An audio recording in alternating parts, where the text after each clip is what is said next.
Everybody, welcome to Hit Rewind. This episode is another perfect concert playlist, and I let Ron decide the format. We're doing Southern Rock, which is something I'm kind of ignorant on. I didn't know I'd be this lost.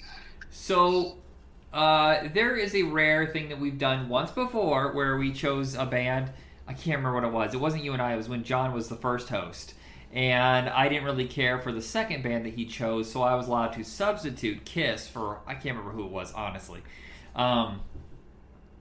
I think it was Def Leppard, and I figured I was going to pick the same exact songs that he was going to pick, so I went with Kiss instead. So this time, there is one trade out. He's going to have a band that I'm not going to do, and then I'm going to have a band that he's not going to do. So who are we starting off with? Who are we starting off with? Let's start off with the one everyone probably knows in this genre, aside from like Allman Brothers and Skynard. We're going to go with Molly Hatchet. Okay. All right.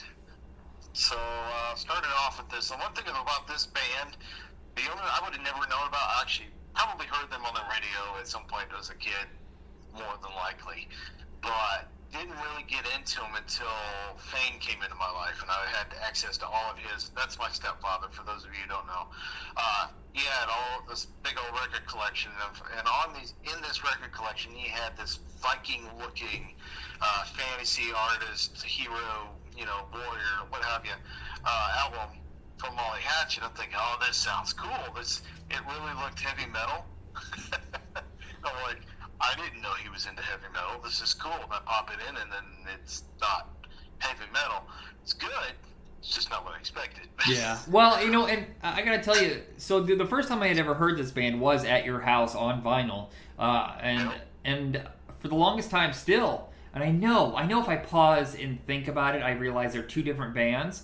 But for some reason, I thought Hair of the Dog by Nazareth was by Molly Hatchet.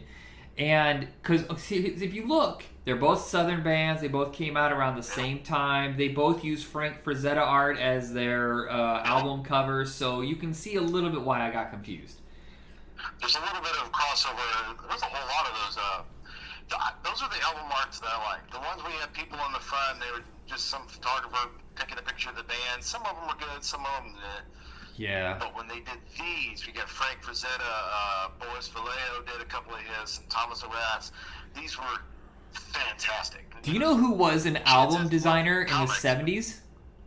Who was that? There's a very famous comedian, rest in peace, SNL cast member who was an album designer. He did the covers during the first half of the 70s before he decided to go into acting. You'll never guess that it would be Phil Hartman.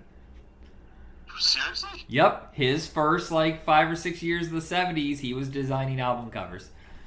Okay, I'm going to have to look that up. Yeah. Mr. Hartman, all right. So if we dig into this list of mine, I will have to admit this. Growing up, I probably only listened to 3 or 4 of their songs, so I really had to dig into this and really get into it a little more. But obviously, number one is going to be Flirting with Disaster.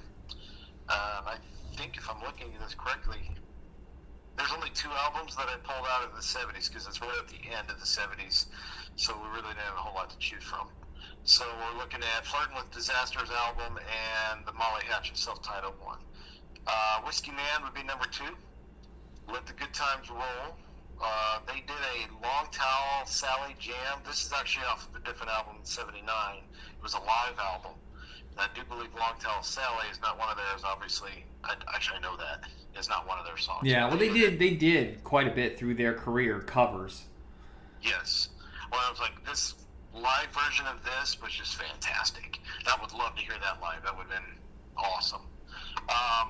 The Price You Pay, Trust Your Old Friend, Boogie No More. What's great about this one is it's a 6-minute long song. The first 2 minutes, the lyrics are done. After that, there's 4 minutes of nothing but jamming. And it's fantastic.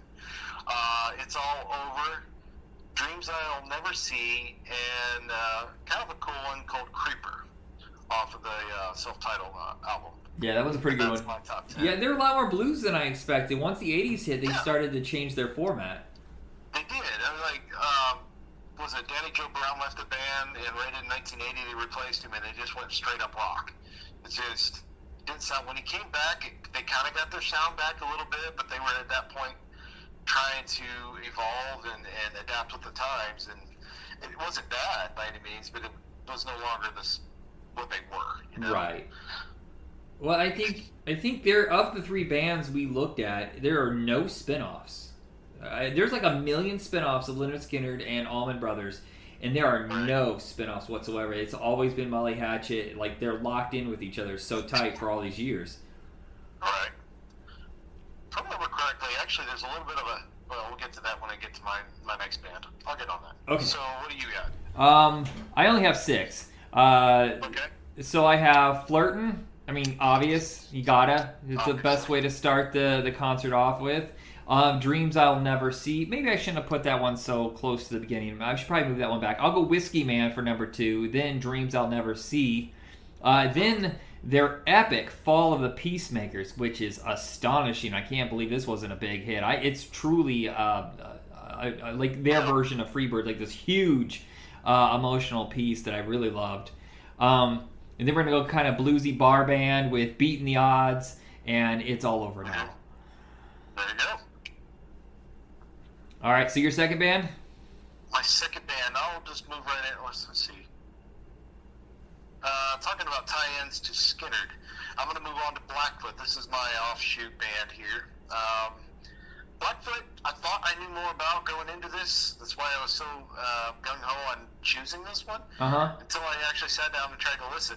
And I'm like, wow, this is going to be a hard one. But, I mean, don't get me wrong, they're a great band. And the more I listened to it, the more I realized that. But when I first sat down to make this list, I thought I picked the wrong band, but I was wrong. So Ricky Medlock and bassist Craig T. Walker, they were members of Lynyrd Skynyrd. They had started up this band Blackfoot at the beginning, and then got invited to be part of Skynyrd, and then ended up leaving Skynyrd to go back to Blackfoot, and then it took off from there. They weren't in Skynyrd for very long, if I remember correctly. 1971, something along those lines. But anyway, Train is the number one that sticks out for me here. That harmonic work at the beginning, that's something I've always been wanted to be able to do myself. I even bought a set of harmonicas, and I'm nowhere close to being able to sound like a train on those things. But what's funny is you and I talked about this. I knew this song, but I didn't know that it was a cover when I heard it a million times. Was off the Cherry Pie album by Warren. They did it. What am I thinking of? Actually, yeah, that's the one original. Yeah, I mean, you told me about that. I had no idea they had covered that song, and it's a fantastic version too. Train. Who else covered this? Was it Lenny Kravitz? I don't know. Honestly, I don't know. If you ask me, are we sure it is an original, right, by Blackfoot? Because Yes. What's the one that... As far as I know, although a lot of these old songs, I mean, they're coming from old bluesy standards and what have you, as far as that goes, and it's possible some of these songs have come from that. Yeah. I'm a big rockabilly guy. I don't know if this will ever show up in the episodes, rockabilly, even like the revival. But there's a guy named Johnny Burnett who did like 90 songs about trains. It was really weird. I know Aerosmith covered one of them, but I don't know if anybody else did. Okay, I want to hear that. Yeah. No, the train kept rolling all night long. That's a Johnny Burnett song. Oh, yes. And also, Ringo covered one of Johnny's songs, Year 16. Rainbow did? Yeah, Ringo covered that. It's a little weirder when Ringo did it because he was almost 30, but... Ringo and Rainbow are two totally different bands. Oh, okay, yeah. I thought you said Rainbow. Oh, okay. Okay, so I'm kind of cheating here. I think I put Fox Chase in here by Blackfoot, but it's from 1980. Sorry. Left Turn on a Red Light. That's off the Strikes album. A lot of hits came off the Strikes album, but somehow I managed to only get one of the two songs off of that one. Three. I'm sorry, Highway Song. I already said that. Left Turn on a Red Light and Highway Song are both off Strikes. Stars. Born to Rock and Roll. Railroad Man, which was their first single ever released, and it was really good.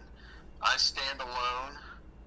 Feeling Good, and Mother are my top 10 of them. Okay. So I kind of went overboard on Lynyrd Skynyrd.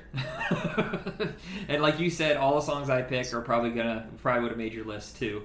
So, Probably. I have started off with Gimme 3 Steps, which, again, okay, so here's the weirdest thing is, I never knew anything about Lynyrd Skynyrd except the 2 big songs. It was always a joke in the 90s, remember? Like, every time, play some Skynyrd! You know, at every concert thing. You and I used to joke about it, too. Isn't that what the guys yelled at us about across from the river? Remember we used to hang out under the train tracks by the river, and we were like, play some Skynyrd! The guys go, shut the hell up! But we had that post. Sound like hobos. Yeah, I remember there was going to be a Lynyrd Skynyrd movie coming out, and you had the poster on the wall our first year in college. Do you remember that? I believe that. Yes, I do. Yeah, it's called Freebird. But I didn't know anything about them, so I'm listening to these songs. I go, this is one of theirs too. Like I kept doing that over and over and over, and I didn't know they sang so many hits. I mean, these guys must have been massive in the '70s. Skynyrd's one of those bands when they came out, day one, first album. Almost every song on that album is still popular to this day. It was that good. Wow. Like, there, go ahead. Okay, so the second song is one that I didn't think was that good, but I realized it's been stuck in my head for 2 weeks, is Give Me Back My Bullets. I find myself singing it all the time. Number 3 is That Smell. I said that as I farted. Jeez, I'm such a child. I smelled something. My 4th one is Don't Ask Me No Questions. And then I'm going to take it down a little bit to Tuesday's Gone, which I think is a really great, fantastic song. Number 7, whatever, the 7th song. What am I on? I don't even know what song I'm on. Let's just keep going. What's Your Name? And here's one. The next one is Call Me the Breeze, which until I started listening to this 2 weeks ago, I thought was called Call Me Dupree. Do you remember that movie You, Me, and Dupree with Owen Wilson? Yes. And they sued because they said the movie was based on that song, and I was like, they had a song called "Don't Call Me Dupree." Okay, and that's what was stuck in my head until just recently. It's amazing the things we make up in our minds. Yep, crazy. For years. Then I'm gonna follow it up with Saturday Night Special. Oh, again, I didn't know that was their song. It's so good. And then it's a cliche, but come on, you're at the concert, you want to end it big. Freebird. Of course. Yeah, I gotta go with it. I know we picked it, and that was your band, but if you don't mind, I might just go down my list here real quick. Go ahead. I mean, I didn't go with Sweet Home Alabama. I'm okay with it, but I'm kind of burnt out on it. I am not joking. You probably picked, 5, 6, maybe 7 of the songs I picked. Yeah. So, Simple Man, Tuesday's Gone. Oh, Simple Man, I forgot that one. Well, Don't Ask Me No Questions is a fun one. The Ballad of Curtis Lowe. That was a great one, too, yeah. That was great. Swamp Music's fun. Call Me the Breeze. Give Me Back My Bullets. What's Your Name, Little Girl? I Know a Little. And you got that right. And sorry about my singing. It's okay. Wait till I start yodeling during our yodel episode. We're going to be doing a polka episode. Sorry, anyway. Okay, so I guess technically I gave you another list, so why don't we just let you do the next one? Okay, Allman Brothers. So that's my last of the bands. Actually, the shortest, oddly enough, and I went through all the spin-off bands too. So Statesboro Blues is how they're going to open up. And I know that Jessica has no words and is just instrumental, and for the longest time I didn't know the name. I would just refer to the song that goes whatever. I just go by the rhythm instead of the actual name. So I would go with that one. Number 9 is Soul Shine, which I thought was a really great song. Midnight Rider, I think, is one of the coolest songs in history. It opens up the movie Walking Tall with Dwayne "The Rock" Johnson. I love it so much. You would think that would be my closer, but no, I'm actually going to go with a spin-off when Greg Allman went off on his own, and it's I'm No Angel. Oh, yes. That's the song that keep popping up on my what is it? I don't know what I think it's in 80s. Yeah, I think it was 82, 83. What's that? I think it was like 82 or 83. Something like that. I was like, yeah, we can cheat, right? It's only a couple years in, so. Yeah. All right, so, I'm telling you, it's really hard to just pick 10 of those. Because honestly, this is a band, and this is one of the bands that started this genre. I could sit and listen to them for 4 or 5 hours straight, just listening to them play, because there's something about the blues, it just gets me into a groove, and I just love it. And the way they do it is just fantastic. You know what I was listening to the other day? What's that? Is I put on the Allman Brothers on the radio at work, and it doesn't play just their stuff, it plays stuff similar to it, and it played Kenny Wayne Shepherd. And I couldn't believe I still remembered every single word of Blue on Black. Yeah, Blue on Black, yeah. I was like, man, I remember this song was massive. I drive a school bus, and I have a playlist going that is on every once in a while, and I find it really hard not to just sing out loud. You know, I was looking at the bands, and there's so many connective tissues to the Allman Brothers and Lynyrd Skynyrd, and during the Lynyrd Skynyrd, I almost chose 38 Special, but it turns out Donnie Van Zant was never actually a member of Lynyrd Skynyrd, so I decided not to. Gotcha. Let's see, I guess it's my turn, isn't it? Yep. Win, Lose, or Draw would have been number one for this one. Midnight Rider, of course. Revival from Idlewild South. That's hard. That's easy for me to say. Idlewild South from 71. Stormy Monday. That is an awesome slow grooving song. One Way Out, Melissa.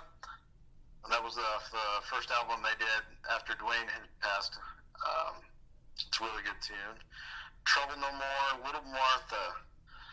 It's a great little listen. Like you said earlier, it's just an acoustic jam. It's like 2 minutes long, but it'd be a great transition into something else. Ramblin' Man, Southbound just gets me every time with that bass groove. It just drives, you know. Yeah, Southbound almost made my list. Music because it's always. I'm sorry, go ahead. Southbound almost made my list. I marked it out to replace it with Soulshine. Gotcha. There's one thing I noticed about their mix, the Allman Brothers mix, or at least on some of their albums. Whoever did was the producer on that album, or is that right? Yeah, producer. They did the mix really well. That bass just pops out in front. I love that. As a bass player, of course, maybe I'm a little biased, but Jessica did make my list, but it was on number 11. Was that cheating? No, there's no real rules. I was thinking today, okay, so I'm at the gym and I'm just goofing around, and the new personal trainer was asking me what I was attempting to do, and I said, "What do you mean?" And she goes, "Well, what muscle form, whatever she said, some technical term, was I trying to achieve?" And I was going, I just want to have fun. She goes, "Oh, really?" And I go, "Yeah, I just have fun." And I go, "That is literally my goal in life. I don't like rules. I don't like structure. I just want to have fun." And that's how I feel about this. We have a general idea of what we want to do. It just helps form. If there's no rules, period, I have no idea how to organize this. So I don't care if you break them. Exactly. Yeah. When I used to go to a concert, and there's always going to be encores and what have you. Yeah. Well, I'm terrible with structure. The last studio album was like 2003. Did you know that? What's that? They released a studio album in 2003. It's called Hitting the Note, and it still had that same Allman Brothers sound. And this is 3 decades later. It still rocks. Yeah. They've got an instrumental. It's called Instrumental Illness on there. It's 12 minutes long. It's just a jam session. Wow. It's fantastic. Oh, what did we decide for our next episode? I can't remember now. Dang it. I can't remember. We're doing a second part of the Southern rock bands, but I cannot for the life of me remember. I think it was CCR, because that's Louisiana, and then ZZ Top for Texas, and I think there's another one in there somewhere. Oh, I had a list written right yes, down it was Steve Miller, but turns out Steve Miller was born in Michigan, so nope. No, that's one thing I noticed. A lot of these guys came from Florida. Yeah, so we may just get stuck with just CCR and ZZ Top, but I'll try to find something else in there. Southern rock bands. Let me look that up. And then double check first before I say, yeah. I'd say ZZ and CCR probably have a really big playlist. So. Yeah. So, I'm more of a 70s and late 90s ZZ Top back when they went to the blues band, but we'll see. So check us out on Facebook and Twitter under Hit Rewind. Subscribe, share, and comment. I don't know why I forgot how to finish an episode. That's so weird. All right, Ron, say goodbye. Goodbye, Ron. Oh, wait. That's not what you said. I totally remember that. Yeah, it's so old school. I love it.